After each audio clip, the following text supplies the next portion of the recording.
Radio María y Didaje, Fe y Doctrina, presentan En la Iglesia, un programa para conocer, amar y defender el cuerpo místico de Cristo, la Iglesia Católica. Con ustedes, Andrea Trujillo y Rafael Núñez.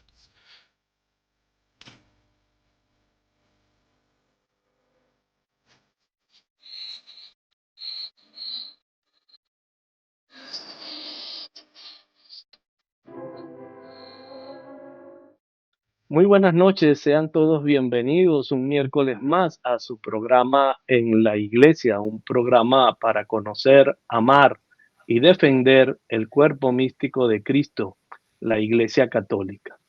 Esta noche nos acompaña un escritor y sacerdote español, Pablo Dors, a quien nos alegra mucho poder tenerlo en la iglesia. Pablo, bienvenido a este programa de Radio María. Muchas gracias, Rafael, por esta invitación y aprovecho para saludar a todos los que nos están escuchando, pues para esta conversación, ¿no? Que ojalá que sea, no sé, jugosa y edificante, ¿no? Estamos transmitiendo a través de la 91.9 FM de Radio María Miami y a través de la red de emisoras de Radio María Spanish en los Estados Unidos. Nuestra compañera Andrea Trujillo en cualquier momento se nos une. Pablo, este programa tiene una tradición que hasta ahora no hemos roto, y es que nuestro invitado lo invitamos a que sea él quien haga una oración inicial. Muy bien, yo soy un hombre más bien de silencios. Mi oración suele ser fundamentalmente silenciosa, pero también me gusta mucho, por supuesto, la oración vocal y nada, pues dirigiré una pequeña plegaria, ¿no?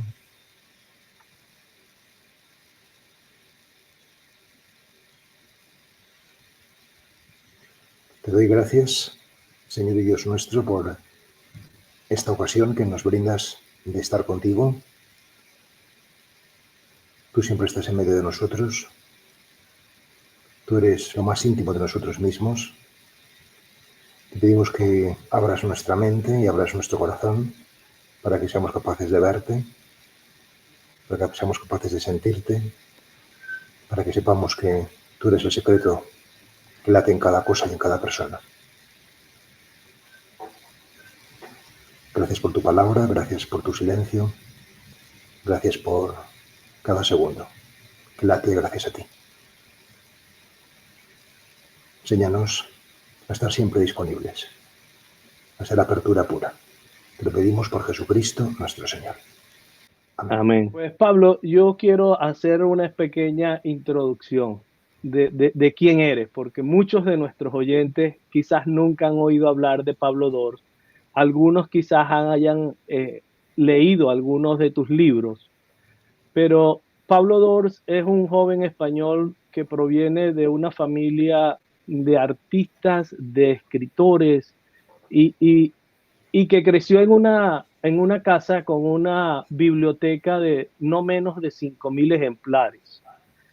Y un hombre que desde muy joven sintió el llamado de Dios.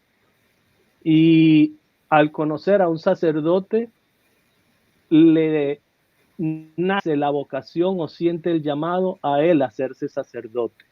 Y se hace sacerdote con una orden que es muy querida en Cuba, con los claretianos, y en Venezuela y en muchos sitios del mundo.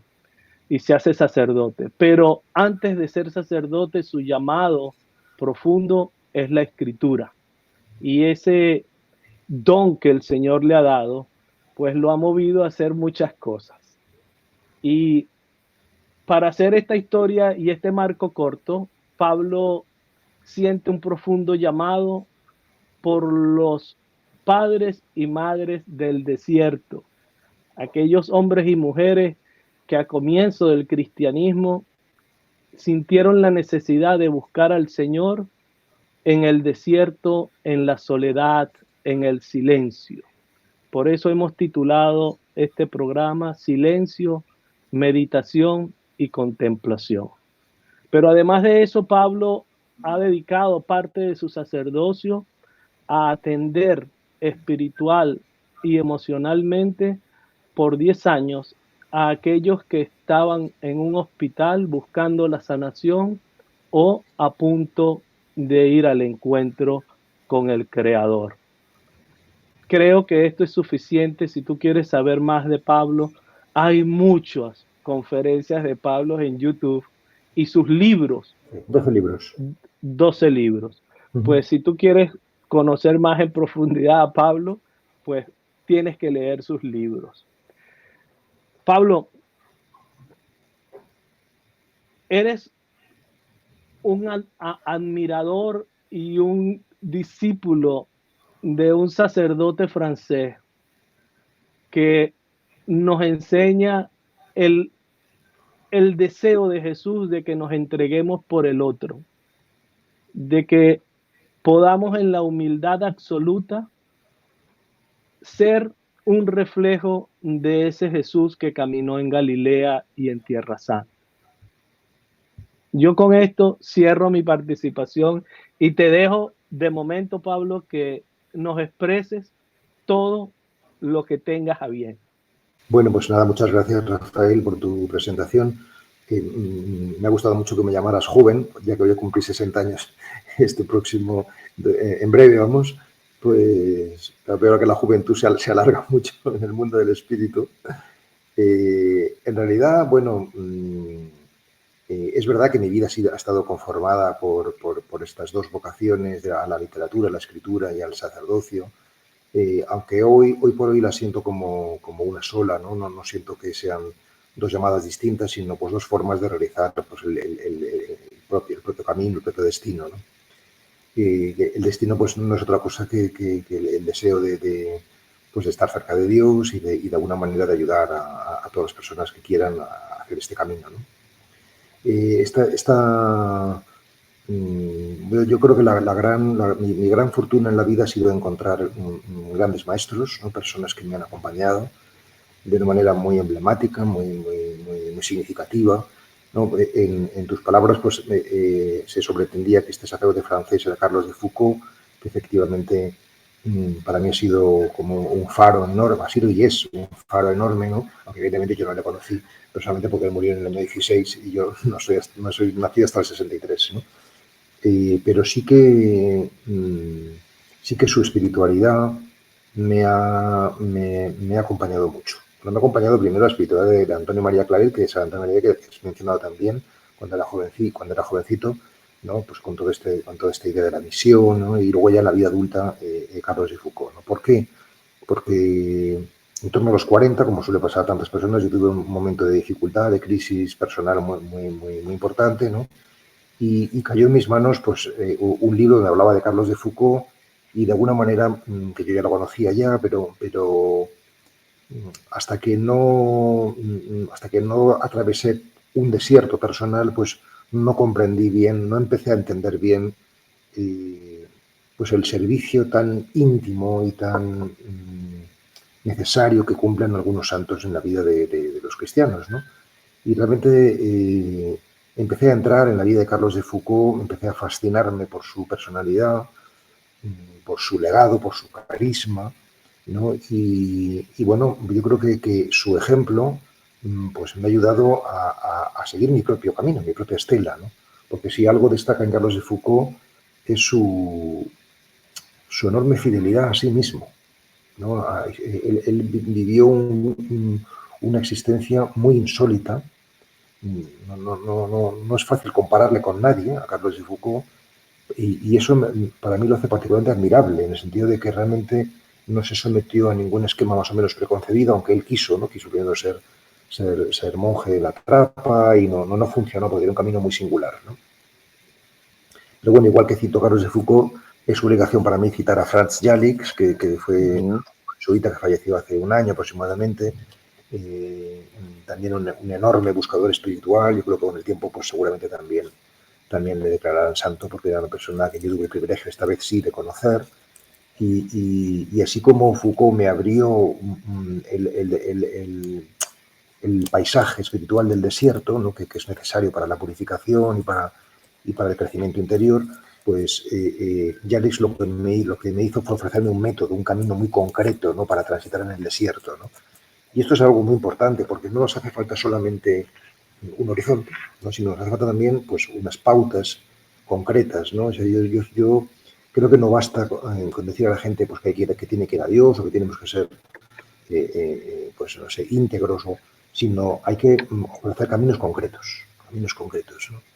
Yo tuve el privilegio de conocer a Yalix, a Franz Yalix, en el año 2013, y desde entonces pues comprendí que él era mi maestro definitivo, ¿no? Soy muy fiel a sus enseñanzas. El libro que yo recomiendo suyo se titula Ejercicios de Contemplación, y a raíz de este conocimiento de Franz Yalix, pues yo fundé, inspirado un poco por este método suyo, y guiado por el espíritu, porque esto nunca había sido una aspiración personal mía en absoluto, una asociación que se llama Amigos del Desierto, que de alguna manera intentamos para profundizar y difundir la práctica de la meditación. Aquí empalmamos con el título de este programa, Silencio, Meditación y Contemplación, ¿no? Y muchas personas asocian la meditación con algo que tiene que ver con la religión, las religiones orientales, como si la práctica meditativa o silenciosa, en quietud, no perteneciera al cristianismo, y eso no es así. Esto es por pura ignorancia, porque en el cristianismo también existe esta práctica de la oración, no solamente en silencio, sino de silencio, ¿no? Por tanto, no solamente silencio exterior, sino silenciamiento interior, ¿no? Y en concreto me estoy refiriendo a una corriente espiritual llamada el isicasmo. Esiquía, la palabra griega, significa búsqueda de la paz por medio de la quietud, ¿no? Es decir, que yo lo que he ido descubriendo siguiendo a Yalix es que el silencio en quietud es enormemente fecundo, ¿no? O sea, que la cosa no está simplemente en la vía discursiva o en la vía imaginativa, que son dos vías a las que a nosotros, como cristianos, como católicos, hemos sido educados, ¿no? La reflexión y la composición del lugar, que decía San Ignacio, sino también el silenciamiento, el aquietamiento, ¿no? La vía meditativa, no solamente discursiva, o la vía contemplativa, podríamos decir. Yo utilizo bastante como sinónimo contemplación y meditación, pues conduce a territorios, digamos, de mucha intimidad y de mucha hondura, ¿no? De intimidad con Dios, de mucha hondura con uno mismo, ¿no? Y conduce también a algo que cuando uno no lo ha vivido le puede resultar extraño, ¿no? Y es que, ya lo dice San Agustín también, y es que el conocimiento de Dios y el conocimiento de uno mismo son esencialmente lo mismo. Es decir, que si tú te conoces a ti mismo, conoces a Dios. Y si conoces a Dios, te conoces a ti mismo, ¿no? O sea, yo siempre cuando hablamos de esto recuerdo esta cita evangélica cuando Jesús dice, ¿vosotros quién decís que soy yo?, ¿no? Y Pedro dice, pues tú eres el Mesías, el Hijo de Dios. Y entonces inmediatamente Jesús le dice, y tú eres Pedro, y sobre esta piedra edificaré mi iglesia, ¿no? Es decir, que el reconocimiento de la identidad profunda de Jesús comporta el conocimiento de la propia identidad. Tú eres Pedro, ¿no? Pues yo creo que la oración en silencio y en quietud, la oración contemplativa o meditación, conduce justamente a esto, ¿no? O sea, claro, hablar en estos términos pues quizás pueda sorprender, porque bueno, tantas personas pues están enredadas en las cuestiones, en fin, prácticas o cotidianas de cada día, ¿no? Y siempre que se habla en estos términos pareciera como si uno estuviera en alta mística, ¿no? Y alejado de la vida concreta de las personas. Y en absoluto. O sea, es decir, que la vida contemplativa, la vida orante, la vida silenciosa, te lleva a una visión enormemente concreta y práctica de las cosas, ¿no? Bueno, ya tenemos el ejemplo de santos extraordinarios como Teresa de Ávila, que no por tener grandes experiencias místicas dejaba de ser profundamente concreta y pragmática, ¿no? Sí. Hola, Andrea. Bienvenida. Hola, Rafa. Hola, Pablo. Buenos días. Encantado de Desde saludarte. Medellín, Bueno, Colombia. pues muchas gracias por esta invitación una vez más. Y nada, pues estaba compartiendo ahora mismo pues lo que para mí es la inquietud fundamental, ¿no? Y es, bueno, pues la conexión con la importancia de entrar en la práctica meditativa, ¿no? Como una fuente no sé, de fuerza y de sentido para la vida de las personas. Pablo, es cierto, para muchos de los creyentes que no, y yo diría que es una gran mayoría de los creyentes que no han tenido la oportunidad de estudiar la historia de la iglesia y de conocer en profundidad grandes santos, como bien señalas a Teresa de Ávila o San Juan de la Cruz, y en los momentos recientes podemos hablar de un padre como Keaton, aquí de Estados Unidos, que se dedicó a la oración centrante, como él la llamaba. Es difícil. Tú podrías, por ejemplo, ponernos en palabras sencillas para que todo aquel creyente que oiga este programa sepa que hay una herramienta que es necesaria para el desarrollo espiritual. Sí, bueno, yo creo que seguramente, aunque ha habido precedentes de oración contemplativa, de oración de silencio, de silenciamiento, es verdad que ha sido algo más bien minoritario, ¿no? Y por tanto no ha sido transitado por muchísimos cristianos hasta ahora. Yo creo que ahora, desde hace unos 50 años o quizás algo más, está habiendo un giro contemplativo en la Iglesia significativo. Quiero decir que cada vez son más los hombres y las mujeres, los creyentes, que practicamos la meditación, que practicamos la oración contemplativa, ¿no? Y esto es un hecho pues que genera una enorme esperanza, por la sencilla razón de que significa que tantas personas están bajando la mente al corazón, ¿no? Y que por tanto el cristianismo, la fe, va a dejar de ser algo esencialmente mental o doctrinal o teórico, ¿no? Por muy importante que pueda ser, para eso, ¿no? O sea, para ser algo mucho más experiencial, ¿no? Mucho más de vivencia directa, ¿no? O sea, la contemplación o la oración contemplativa no es otra cosa que la búsqueda del contacto con el misterio de Dios de manera lo más directa posible. Lo más directa posible, ¿no? Y lo más sencilla posible, ¿no? Entonces, estas dos cosas son importantes, ¿no? O sea, un contacto muy directo con el misterio de Dios y muy sencillo, ¿no? Y esto es importante que lo aprendamos bien los católicos, porque claro, nosotros como católicos hemos subrayado mucho las mediaciones por medio de los sacramentos o por medio de las palabras, ¿no? La palabra de Dios, y desde luego los sacramentos y las palabras es esencial, ¿no? Pero tantas veces nos podemos quedar en los medios y no ir hacia donde los medios apuntan. Es decir, que lo importante no es la Biblia, lo importante es Dios. Lo importante no es el sacramento de la penitencia, lo importante es Dios. El sacramento de la penitencia es para llegar a sentir a Dios, ¿no? Entonces a veces nos quedamos en los medios, ¿no? Y eso pues es lo que la oración contemplativa, sin desdeñar la importancia de los sacramentos y de la palabra, pues de alguna manera quiere paliar, ¿no? Quiere poner el dedo en que tantos religiosos, sacerdotes, monjas, laicos comprometidos están en las cosas de Dios, pero no están en Dios. O sea, cuando realmente nuestra primera y principal obligación, por no decir la única, digo la de quienes nos sentimos hombres y mujeres de Dios, es estar en Dios. Para mí este punto es decisivo, ¿no? O sea, es decir, la principal obligación de un evangelizador es tener intimidad con Dios. Por tanto, no se tratan de hacer cosas, sino de ser quienes somos, hijos de Dios.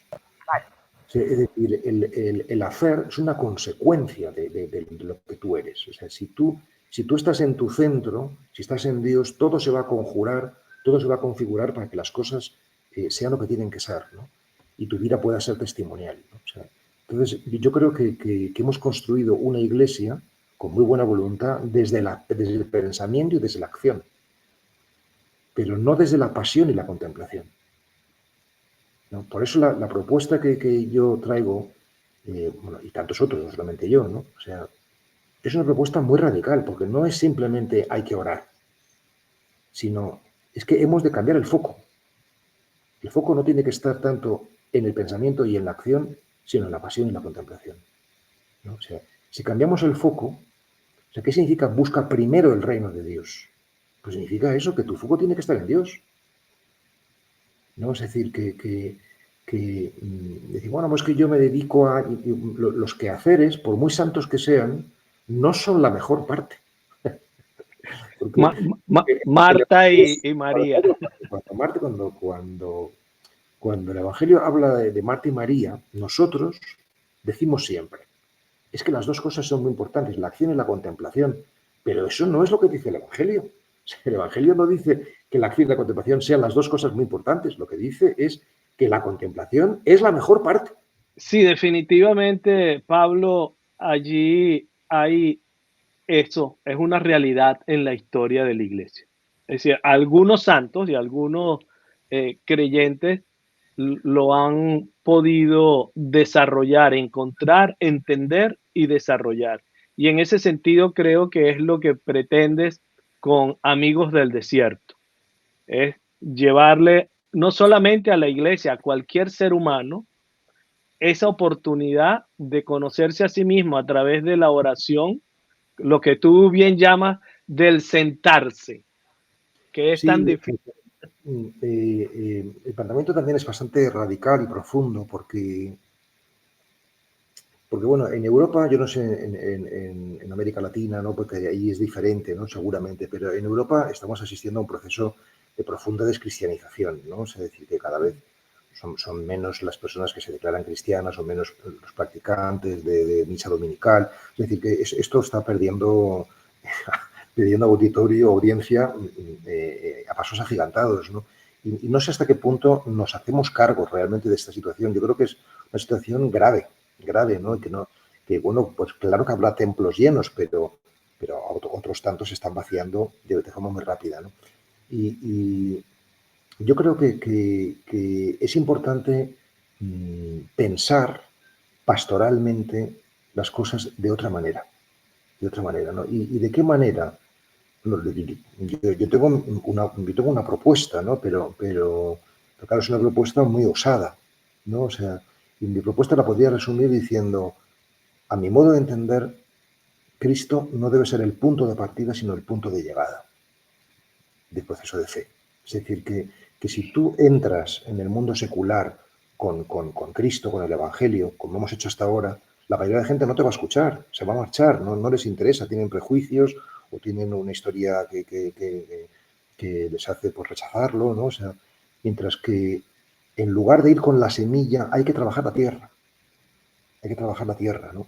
Por tanto, yo creo que si hasta ahora, en estos últimos 2 siglos, vamos a poner, pues nuestra evangelización ha sido esencialmente cristocéntrica, no íbamos con Cristo por delante, ¿no? O sea, pues a lo mejor ha sonado a la hora de que empiece a ser pneumatocéntrica, es decir, que el centro lo tenga el espíritu, ¿no? O sea, es decir, que el espíritu nos va a llevar al Hijo, no hay ninguna duda, ¿no? O sea, pero a lo mejor de entrada, ¿no? El camino va a ser diverso, ¿no? O sea, y yo creo que eso sí que es un planteamiento radical que exigiría reflexión, ¿no?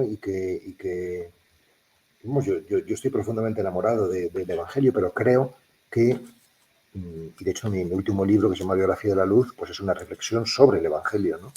Pero creo que lo esencial hoy es cuidar la receptividad de las personas, ¿no? La capacidad de acogida, ¿no? Porque estamos demasiado destruidos por dentro como para poder acoger una palabra tan provocadora y tan transformadora como es la del Evangelio, ¿no? No sé si me explico. Esa propuesta pastoral que tú haces, bueno, claro, por supuesto es muy cierto todo lo que dices, que los católicos nos hemos concentrado en su mayoría en los medios. Y pues me recuerdo el pasaje cuando Pedro se hunde porque deja de contemplar precisamente a Jesús, lo deja de contemplar y se pone a ver qué medio él está en el agua y ahí es cuando se hunde. Esa propuesta pastoral, me pregunto, ¿no será mejor empezar por los pastores, hacerles esa propuesta, que por los mismos laicos? Yo creo que no. La primera razón es que es más difícil por los pastores. Es más difícil tocar el corazón de un pastor que de una oveja. Hay que hacerlo porque somos, pues realmente el laico no sabe contemplar, el laico no sabe llegar a esa conexión porque pues no lo ha aprendido, no lo ha aprendido, Sí, pero a no veces ha habido a veces ese... es mejor no saber nada que tener que desmontar lo que ya sabes, ¿no? Es decir, que en el caso de los sacerdotes es más complicado porque ya creen que saben, ¿no? Y entonces tienes que desmontar antes de construir nada nuevo, ¿no? O sea, yo creo que es como la semilla la semilla de la contemplación, la semilla va a todos, ¿no? Laicos y clérigos, y habrá clérigos que lo escuchen y que quieran responder y también laicos. O sea, yo no diferenciaría, digamos que en teoría podría ser a lo mejor más eficaz lo que tú dices, en el sentido de que si trabajamos los pastores, ellos van a difundir, ¿no? Pero el asunto es qué corazón está más abierto, ¿no? Si el del clérigo o el del laico, pues eso depende, porque habrá clérigos con un corazón muy abierto y también con corazón muy cerrado, ¿no? O sea que yo no haría esa distinción, yo sembraría la palabra del silencio o el silencio de la palabra en todas partes y ya veremos luego qué corazones están más permeables a la misma, ¿no? No, yo quería en este momento compartirle a nuestros oyentes unas palabras del Papa Francisco que le dirige a Pablo Dors en ocasión de haber recibido biografía de la luz. Dice el Papa Francisco: querido hermano, le agradezco la gentileza de enviarme su reciente libro Biografía de la Luz, con el que busca acompañar y ayudar a aquellos que están en búsqueda espiritual a dejarse encontrar por el Señor y a dejar que el Evangelio siga siendo una guía que ayude para aprender a ser quienes somos y para tener el coraje de vivir de otra manera. Deseo que este libro pueda hacer mucho bien a todos aquellos que buceen en sus páginas y que además ayude a escuchar en estos momentos tan duros de pandemia la voz del Maestro que nos dice: el que me sigue no andará en tinieblas, sino que tendrá la luz de la vida. Juan 8:12. Y por favor, no se olvide de rezar por mí. Estas son palabras del Santo Padre Francisco a Pablo Dors. Pablo, tengo entendido que el Papa Francisco te nombró asesor cultural del Vaticano, de un dicasterio. ¿Cómo es que es difícil llegarle a los sacerdotes, Pablo?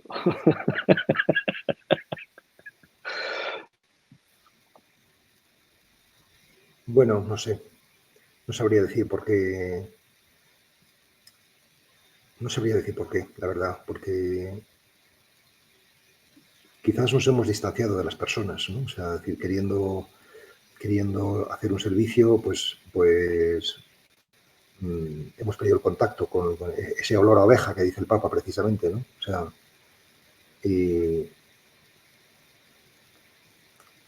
lo importante es ser siempre discípulo, o sea, ser siempre aprendiz, no seas sacerdote, laico o quien seas, ¿no? O sea, tener siempre esta disposición de aprender, ¿no? Es decir, que la humildad es el punto de partida y el punto de llegada, las dos cosas, ¿no? Y a lo mejor por su profesión y por su oficio, pues porque de alguna manera los sacerdotes pues nos encumbran y pues resulta difícil mantener ese talante humilde y discipular permanentemente, ¿no? O sea, que una cosa que es importante también, creo yo, para un sacerdote es no solo presidir la asamblea, sino también ser uno más en la asamblea, ¿no? O sea, yo muchas veces voy como un laico más a la misa, ¿no? O sea, como un cristiano más, quiero decir, porque si siempre presides tú y solo tú, pues al final no es difícil que te creas más importante. O sea, decir que yo creo que esa es una razón, ¿no? O sea,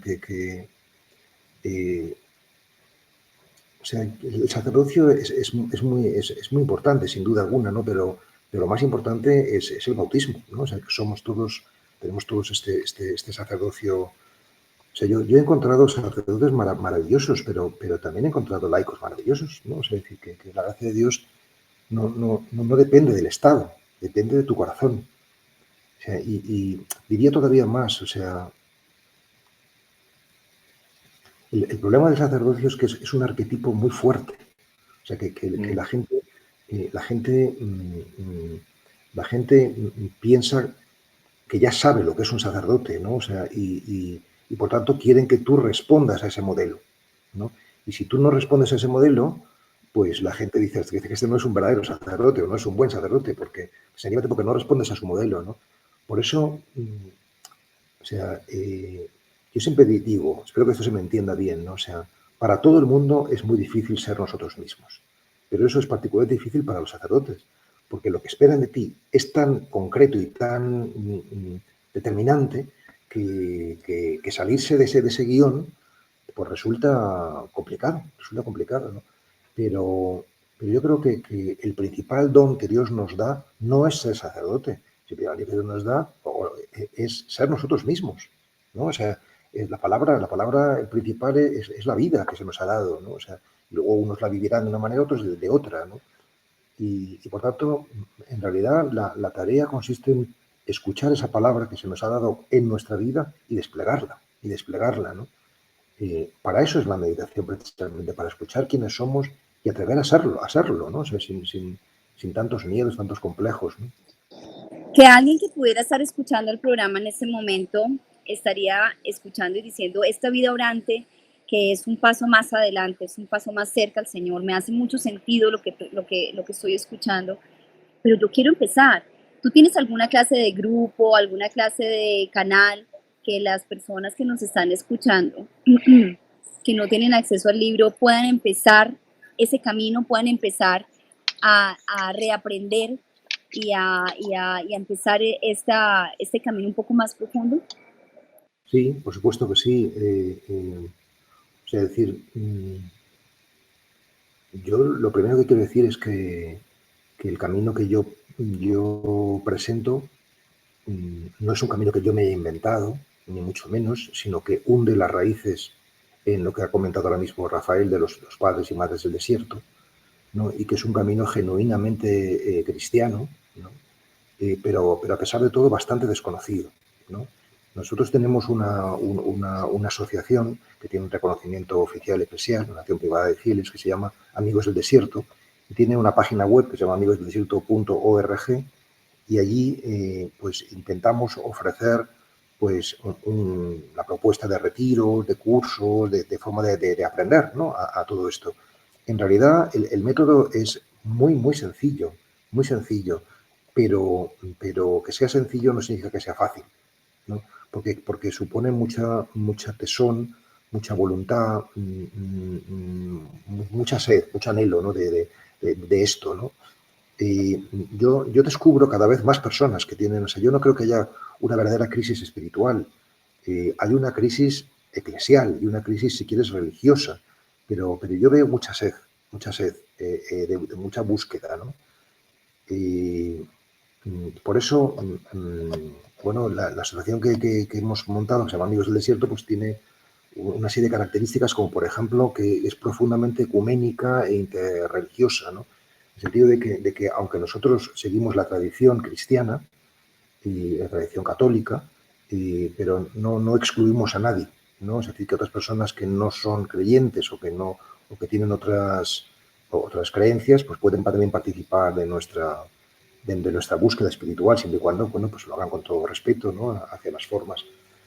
Esto que estoy diciendo también es una novedad muy profunda, ¿no? Porque estoy planteando un cristianismo en el que, estoy planteando una búsqueda espiritual con las formas cristianas, pero no necesariamente confesional. Es decir, que no se pide el carné de bautizado a todo aquel que participa, ¿no? Sino que se puede participar teniendo pues una comunión mayor o menor en lo que nuestra iglesia plantea, ¿no? Esto es también un cambio muy grande, porque no se pide una comunión, una confesionalidad 100%, sino lo que se pide es búsqueda espiritual y respeto a las formas que se plantean, ¿no? Por ejemplo, nosotros hacemos la oración del abandono de Carlos de Foucault, o hacemos la secuencia de Pentecostés tradicional de la Iglesia, ¿no?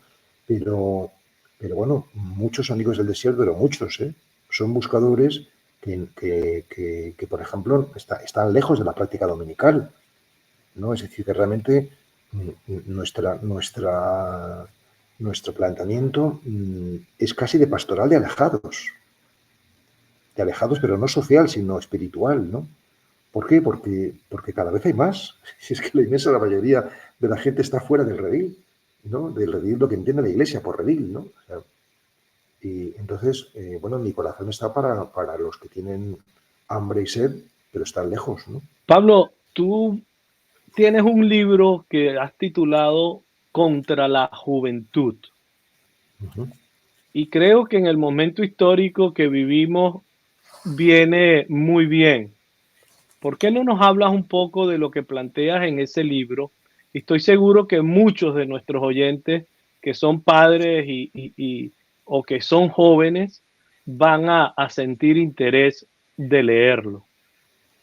Bueno, yo tengo una producción, digamos, literaria que tiene por una parte novelas y por otra parte ensayos, ¿no? O sea, entonces los ensayos son claramente espirituales, ¿no? O sea, es decir, que tienen una temática claramente religiosa o espiritual, pero las novelas son historias, son relatos, son cuentos, ¿no? O sea, es decir, que no tienen una lectura inmediatamente religiosa, como algunos sí. Por ejemplo, El olvido de sí es sobre la vida de Carlos de Foucault, entonces ese libro, pues efectivamente es una novela, pero tiene una temática religiosa clara, ¿no?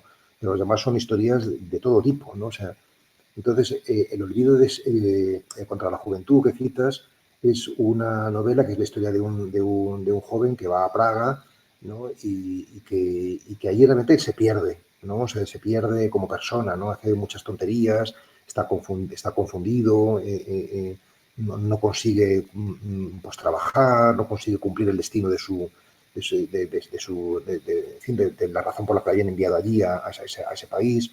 O sea, yo lo que quiero contar en ese libro es que cuando nuestra existencia está cerrada al misterio, cuando nuestra existencia está guiada solamente desde el ego y no desde el yo profundo, pues vivimos vidas perdidas.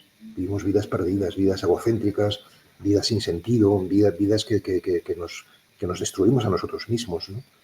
Es decir, este libro, Contra la Juventud, hay que leerlo como la otra cara de otro título mío, otra novela mía que se llama Entusiasmo. Entusiasmo es la historia de un joven que quiere la luz, que busca la luz, ¿no? Que es la historia de un joven que quiere, pues, servir a los demás y que tiene una experiencia espiritual importante, ¿no? Mientras que este no es un libro, Contra la Juventud no es un libro luminoso, sino un libro oscuro, ¿no? Un libro sobre un joven que se deja atrapar por la sombra, ¿no? ¿Por qué? Porque yo creo que en el ser humano están las dos caras, la luz y la sombra, ¿no? Y que todos tenemos un lado luminoso, pero también tenemos todos un lado sombrío, ¿no? Y que hay que hacer justicia a la realidad, hay que hablar de las dos cosas, ¿no? Porque, o sea, no hay que obviar lo sombrío porque no nos guste, ¿no? Un narrador tiene que contarlo porque forma parte de la vida, ¿no? Y porque, bueno, pues lo oscuro, pues ahí está, con sus peligros, sus tentaciones, sus dificultades, ¿no? El asunto es no quedarse en ello, ¿no? O sea, yo siempre digo en la literatura que la historia de la literatura es una historia del enamoramiento de lo sombrío, ¿no? Y hay muy poca literatura luminosa. Digo narrativa, poesía sí, pero narrativa. O sea, yo recuerdo siempre cuando cuento esta anécdota, cuando estaba trabajando en el hospital, como capellán hospitalario, la bibliotecaria me dijo dado que yo sabía de literatura y demás, que le dijera libros, narraciones, cuentos, novelas que ayudaran a morir o que ayudaran a vivir una enfermedad bien, ¿no? Pues es que no existen. Yo le di un listado del Principito de Saint-Exupéry y ya está, porque no hay narrativa que ayude a eso, ¿no? O sea, la literatura en general se ha enamorado del mal, ¿no? Esto no pasa con la música o con la pintura, ¿no? Pero sí con la narrativa, ¿no? O sea, una narrativa luminosa no existe, ¿no? Y bueno, yo modestamente intento contribuir a ello, ¿no? O sea, decir, cómo escribir sobre la luz que no sea kitsch, que no sea hortera, ¿no? Que no sea no sé, pues elemental, ¿no? O sea, sino con profundidad, con rigor, con pasión, ¿no? Por ejemplo, novela católica, ¿no? La novela católica no existe. Creo que debo ser el único que escriba algo así. O sea, tendrías que remontarte a Chesterton o a Bernanos o a Claudel, en fin, autores no sé, de hace casi un siglo, ¿no? Para encontrar novela donde lo religioso tenga un peso específico, ¿no? O sea, eso significa que ha habido un divorcio enorme entre el arte y la religión, ¿no? O sea, que la religión era una preocupación en los artistas hace un siglo, pero hoy ya no, porque no hay artistas que hablen sobre esto, ¿no? O sea, no hay novelistas, por lo menos, ¿no? No me quiero tampoco extender a todo el arte porque es un fenómeno muy amplio, ¿no? Y, en fin, tantas cosas, ¿no? ¿Dónde podríamos tener acceso a esa obra literaria tuya, Pablo? Bueno, yo tengo una editorial maravillosa que se llama Galaxia Gutenberg y que realmente tiene editados todos mis libros. Faltan 2 por reeditar, que los editaremos estos próximos años, si Dios quiere. Y bueno, en la página de Galaxia Gutenberg, ahí están pues, los libros. Y yo creo que la mayoría están en Amazon también. También hay muchos audiolibros. He tenido mucha fortuna de tener muy buenos editores, y en concreto este de ahora, pues es... y luego, pues, aunque mis escritos tienen esta resonancia en su mayoría, hay 2 o 3 que menos, ¿no? Pero como Contra la Juventud y algún otro, ¿no? Pero espiritual. Sin embargo, yo no edito una editorial religiosa, es una editorial laica, ¿no? O sea, y eso yo creo que ha sido una gran fortuna para mí porque me permite acceder a un público que de otra manera no accedería, ¿no? Porque mucha gente no compra libros religiosos, ¿no? O sea, pero en cambio libros que puedes encontrar en librerías normales, laicas o civiles, pues sí, ¿no? O sea, entonces he tenido esa fortuna, quizás porque he tenido esa vocación y ese llamado, ¿no? A escribir, ¿no? Y porque realmente, a ver, ¿cómo decirlo para no provocar, ¿no? Pero yo no escribo para evangelizar. Yo no escribo para evangelizar.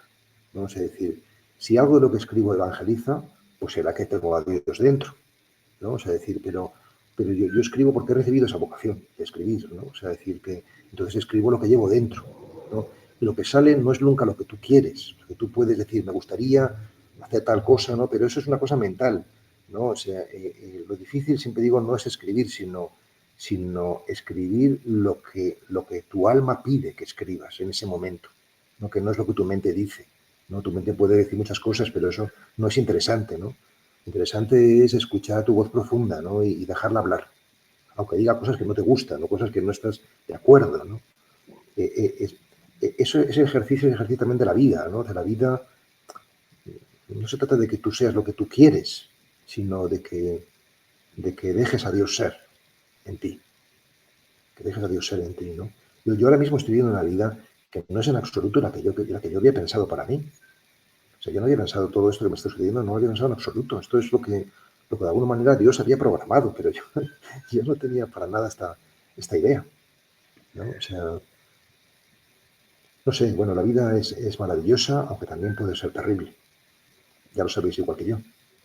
Sí, Pablo, tú dices que no evangelizas, perdón, que no escribes para evangelizar, pero en Biografía de la Luz yo lo leí y siento la esencia del Señor en tu libro.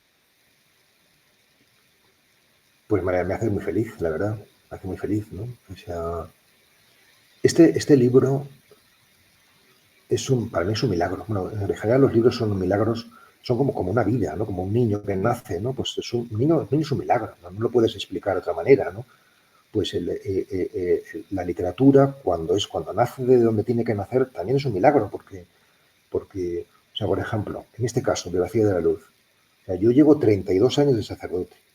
Pues lo que cuento en este libro es lo que yo he comprendido del Evangelio en estos 4 o 5 últimos años. Es decir, que todo lo que cuento en 25 años anteriores yo no tenía ni idea. No. O sea, yo empecé a leer el Evangelio hace 5 o 6 años de manera completamente diferente. Y me parece alucinante, ¿no? O sea, que de pronto se te abra un mundo nuevo, ¿no? O sea, es como si, no sé, como si conoces no sé, a tu hijo, a tu hermano, a tu padre, y de pronto pues se te abre un rostro diferente de tu hijo, de tu madre, de tu hermano, que no conocías en absoluto, ¿no? Pues yo creo que la palabra de Dios es así. O sea, tiene una hondura enorme y nosotros no conocemos nada. Nos parece que no conocemos, pero no conocemos prácticamente nada, ¿no? Y yo creo que así pasa con la vida. O sea, que nosotros creemos que sabemos lo que es la vida, pero tenemos un acceso a ella muy pequeñito, ¿no? Hasta que te abres la conciencia y entonces empiezas a entrar y te das cuenta de que estás en un mundo enorme, infinito, del cual no conocías casi nada, ¿no? Esto es lo que me pasa con la palabra de Dios y con la vida en general y conmigo mismo. O sea, yo soy un aprendiz total, estoy descubriendo qué es esto de vivir. O sea, no me había enterado hasta ahora. Pero con una gran pasión, Pablo, que transmite en la serenidad y en la calma que asumo te ha dado el sentarte. Pablo, la Virgen María, cuéntanos, ¿has tenido algún impacto en este proceso que nos cuentas con la Virgen María? ¿Es ella parte de esa vida orante, mística, contemplativa? Pues sí, la Virgen es, después de Jesús, lo más importante, ¿no? O sea, decir, en definitiva es lo mismo, ¿no? O sea, es la otra cara, no es el rostro femenino de Dios, no es...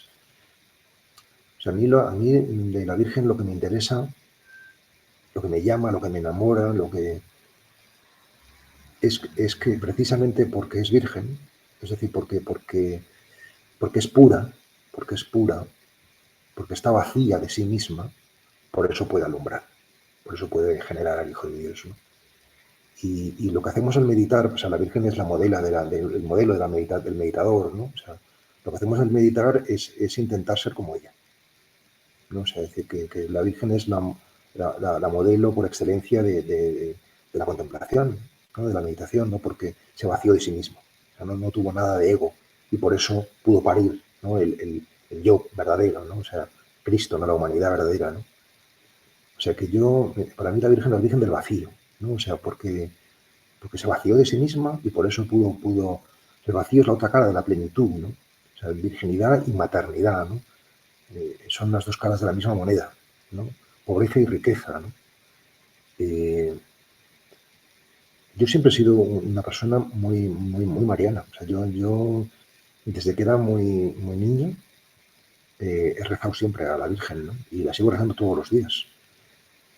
Yo soy muy devoto, mucha gente no se lo cree, pero yo soy muy devoto, yo rezo el rosario todos los días y no sé, mi abuela era escultora, era muy buena escultora, tengo una escultura de la Virgen aquí en mi oratorio, tengo un oratorio muy bonito en mi casa y bueno, pues a esta Virgen que esculpió mi abuela, pues yo la he hecho miradas de amor pues constantemente.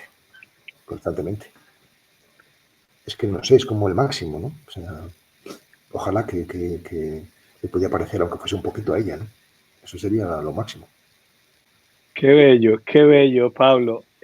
Me emociono con esa relación tan íntima que tienes y tan antigua que tienes con la Virgen. De veras que me emociona y me parece bellísimo. Yo Pablo, también, seguro que me emociona. qué bonito. El tiempo se nos va, nos quedan 1 minuto, 2 minutos para que te despidas y le dejas a nuestros oyentes el mensaje que tú quieras, Pablo. Pues muchas gracias, ¿no? Por vuestra atención y primero Dios. Eso es lo esencial. Hasta pronto, hasta siempre. Muy bien. Pablo, muchas gracias, de verdad, súper interesante. Me gustaría que repitieras las páginas web, las redes sociales tuyas en donde se pueden adquirir los libros, donde podemos conocer más de esta contemplación. La página es www.amigosdeldesierto.org y hasta ahí tenéis todo. Seguro que sí, Pablo. Gracias por estar en la iglesia. A vosotros. Muy bien. Igual. Hasta luego. Esto ha sido En la Iglesia, un programa para conocer, amar y defender el cuerpo místico de Cristo, la Iglesia Católica, con el sacerdote y escritor español Pablo Dors. Y gracias a ustedes por escucharnos y por caminar con nosotros hacia el Señor. Nos vemos el próximo miércoles. Gracias.